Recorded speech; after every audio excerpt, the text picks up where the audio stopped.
egrilik hamma joyda bor va bu egrilikni ko'p insonlar yashab o'tadi. Xohish katta bo'ladi bunga.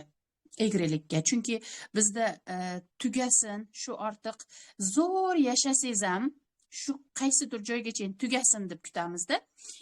Qiynalib yashasangiz ham qaysidir joygacha tugasin deb yashaymiz. Xuddi shunga o'xshab mana shu egrilikni to'g'irlash jarayoniga yetib kelindida, o'sha buni boshqa ongli ochgan insonlarda o'sha ko'rib chiqib bilishdiki, mana shu joyda, mana shu yerda yashanish kerakligini, yaratuvchiga to'g'ri ketish asosiy maqsadim bo'lsa, deyapti-da, men kelib bo'ldim deyiladi o'sha guruhlarda, to'xtaydi o'sha joyda. Yaratuvchini planiga ko'ra, rejasiga ko'ra bu noto'g'ri ketayotgan bo'ladi.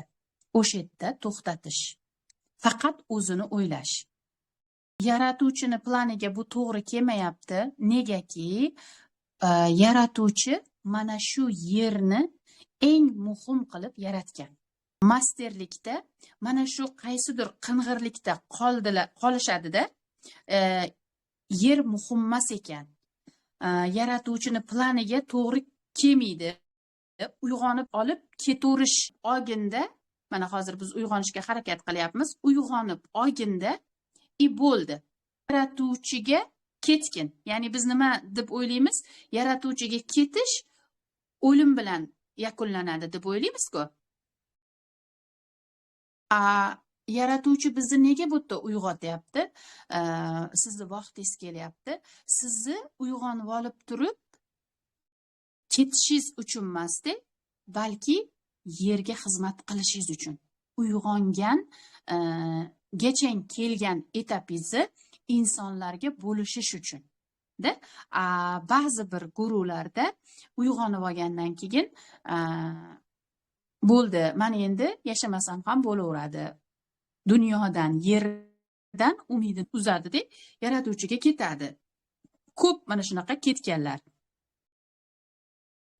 Yaratuvchini planida eng go'zal yer, eng ideal yer mana shu yer bo'ladi. Mana shunaqa teoriya bor-da. Bunaqa teoriyalar juda ko'p. Deylik, jannat ham shu yerda, do'zax ham shu yerda. Mana shunaqa teoriyalarga qaraganda yaratuvchi hamma go'zallikni mana shu yerda berdi.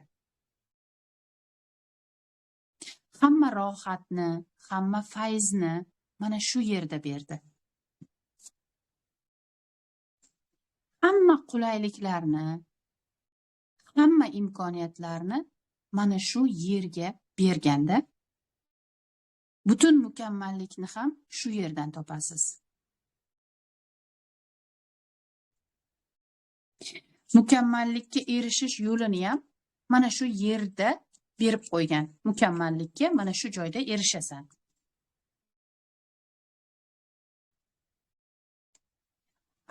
Ma'lum bir duxovnistga chiqqan guruhlar yerni inkor qilishgan.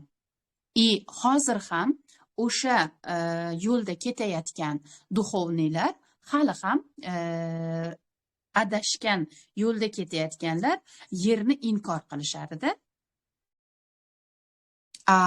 Buni yuqori ongdagi egrilik deb ataladi. Ana biz o'ylaymizda, mana ongli chiqib olsak bo'ldi, endi menga yashash mazza bo'ladi, endi menga hammasi joyida bo'ladi deb o'ylayotgan bo'lsak, adashamiz.